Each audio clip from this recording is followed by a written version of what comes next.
ये होना चाहिए कि भाई जैसे आज ही आप इंडिया आए हो और अगले ही दिन आप एप्लीकेशन मतलब वीज़ा के लिए एप्लीकेशन डाल रहे हो, तो ऐसा मत करना भाई। ऐसे केस में देखो मोस्टली लोग ये गलती करते हैं भाई कि वो अपन बोल देते हैं कि भाई तू मेरी आईटीआर डाल दे बस, और ना कोई वो बैंक स्टेटमेंट चेक करते भाई सी, ना वो आपका कोई बिजनेस देखते उठा के ले भाई 480 मैंने डाल दिया बस। ये गलत है भाई। आपकी जो आईटीआर अब वहाँ पे जाती है तो प्रॉपर वेरिफिकेशन होती है साउथ कोरिया में।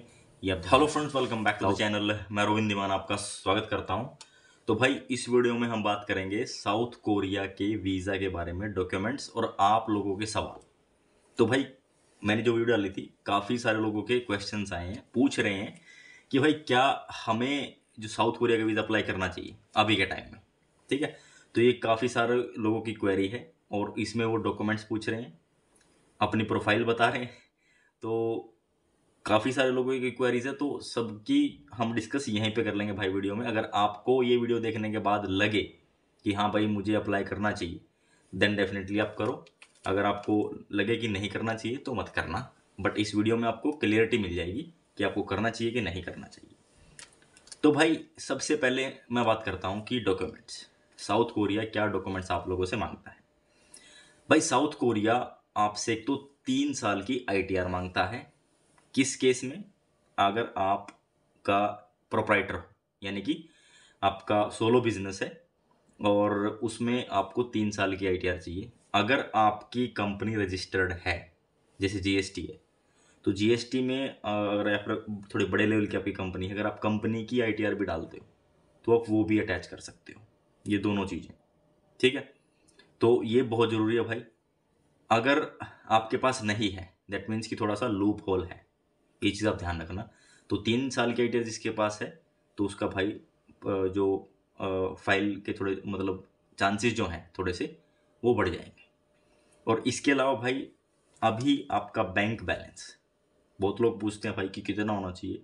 मैं क्या काम करता हूँ, मैं ना अभी डलवा देता हूँ, आप जितना बोलो उतना डलवा देंगे। ये बंदे बहुत सारे बोलते हैं जितना बोलो उतना हम डलवा देंगे, उसका कोई फ़ायदा नहीं है भाई। उस अमाउंट डालने का कोई भी फ़ायदा नहीं, आपका वीज़ा जो है रिफ्यूज़ हो जाएगा।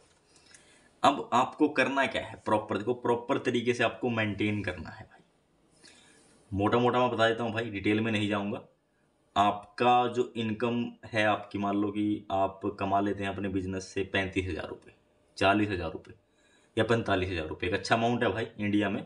40-45 हज़ार रुपये एक अच्छा अमाउंट माना जाता है भाई इंडिया में। इतना आप कमा लेते हो, उसमें आप का खर्चा कितना है, कितने आप एक्सपेंसेस कर रहे हो और कितना आप सेव कर रहे हो, ये बहुत मैटर करता है। तो एवरी मंथ मान लो कि आपके 40,000 रुपये आपकी इनकम है और उसमें से आप 10 से 12 हज़ार रुपये खर्च हो रहे हैं, या 15 भी हो रहे हैं, या फिर उससे कम हो रहे हैं, उससे ज़्यादा भी हो सकते हैं, लेकिन एटलीस्ट सेविंग तो है ना आपके अकाउंट में। अब मान लो कि अगर हम 40 या 45 हज़ार रुपये आपकी सैलरी, 15,000 रुपये खर्चा हो गया, तो जो रेस्ट अमाउंट जो बचा, ठीक है, तो वो अमाउंट भाई आपकी सेविंग अकाउंट होती है, और वो हर महीने आपकी जो बैलेंस है प्रॉपर, मान लो कि आपका 1.5 लाख बैलेंस है तो उसमें ऐड होता चला जाएगा। तो असेंडिंग ऑर्डर में आपका जो बैलेंस है होना चाहिए। सबसे बढ़िया, सबसे बेस्ट, सबसे प्लस पॉइंट इसी का रहता है। तो इस तरीके से भाई मेंटेन करो, ज़्यादा डिटेल में हम नहीं जा सकते, है ना। आप लोग समझदार हो, समझ सकते हो, साउथ कोरिया के लिए स्पेशली बता रहा हूँ। अब तीसरी चीज़ आती है भाई बिजनेस प्रूफ। देखो भाई एमएसएमई तो दुनिया के पास है, कोई भी बनवा सकता है, जिसका बिजनेस है नहीं है किसी कोई मैटर नहीं करता। लेकिन इसके अलावा अगर आपके पास कुछ अलग है, अलग जैसे कि जीएसटी है, या फिर जीएसटी भी नहीं है, तो स्टेट वाइज एक अलग सर्टिफिकेट बनता है जो अप्रूव्ड होता है गवर्नमेंट से। वो सर्टिफिकेट अगर आपके पास है तो उसका भी प्लस पॉइंट है, वो भी आपको काफ़ी हेल्प करेगा इस केस में वीज़ा लेने में। तो थोड़ा जो वीक चीज़ें हैं वो भी मैंने आपको बताया, जो स्ट्रॉन्ग है वो भी मैंने आपको बता रहा हूँ अभी मैं इस वीडियो में।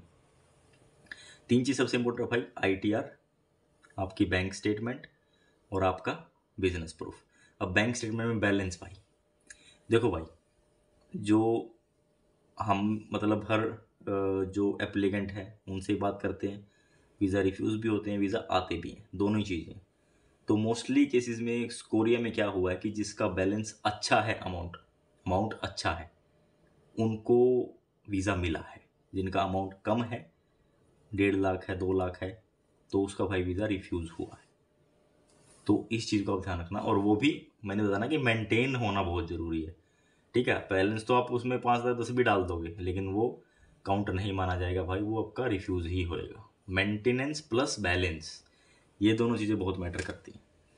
तो अगर ये आप कर लोगे तो मतलब आप वीज़ा निकाल लोगे भाई, ठीक है। तो अब एक और चीज़ है, ट्रैवल हिस्ट्री। ट्रैवल हिस्ट्री भाई, आप एशिया में अगर आपने ट्रैवल कर रखा है, 2 से 3 कंट्री आप ट्रैवल्ड हो, दैट मीन्स कि वो इनफ है, वो कोई प्रॉब्लम नहीं है। हाँ, ये नहीं होना चाहिए कि भाई जैसे आज ही आप इंडिया आए हो और अगले ही दिन आप एप्लीकेशन मतलब वीज़ा के लिए एप्लीकेशन डाल रहे हो, तो ऐसा मत करना भाई। ऐसे केस में भी वीज़ा रिफ्यूज़ होते हैं। तो ये ऐसी चीज़ें हैं भाई जो मैं आपको बता रहा हूँ, जो आपको मोस्टली लोगों को पता नहीं है और वो गलती करते हैं, फिर रिफ्यूज़ हो जाता है। तो थोड़ा गैप होना ज़रूरी है भाई, गैप होना बहुत ज़रूरी है। और एक प्लस पॉइंट और भी होता है भाई, अगर आपके पासपोर्ट पे एक स्टिकर वीज़ा है, तो स्टिकर वीज़ा भी एक प्लस पॉइंट होता है। वो भी आपकी जो ट्रैवल हिस्ट्री है वो बहुत सपोर्ट करता है उसको। तो किसी अच्छी कंट्री का अगर आपको पास स्टिकर वीज़ा मिल जाए, जब आपका पासपोर्ट काउंसलेट के पास जाता है, तो वो कंसीडर करते हैं कि हाँ भाई ये ट्रैवलर है and we should give him visa. तो थोड़ा सा इम्पैक्ट रहता है भाई उसका, नो डाउट। वो हमारे एक्सपीरियंस के हिसाब से मैं आपको बता रहा हूँ। तो ये जो मेन डॉक्यूमेंट हैं, और जो क्वेश्चन भी आप लोगों के थे वो यही थे कि बैलेंस कितना होना चाहिए, आईटीआर कितनी होनी चाहिए। आईटीआर भाई नील भी हो चल जाती है, लेकिन भाई आपके अकाउंट से ज़रूर मैच होनी चाहिए। देखो मोस्टली लोग ये गलती करते हैं भाई कि वो अपन बोल देते हैं कि भाई तू मेरी आईटीआर डाल दे बस, और ना कोई वो बैंक स्टेटमेंट चेक करते भाई सी, ना वो आपका कोई बिजनेस देखते उठा के, ले भाई 480 मैंने डाल दिया बस। ये गलत है भाई।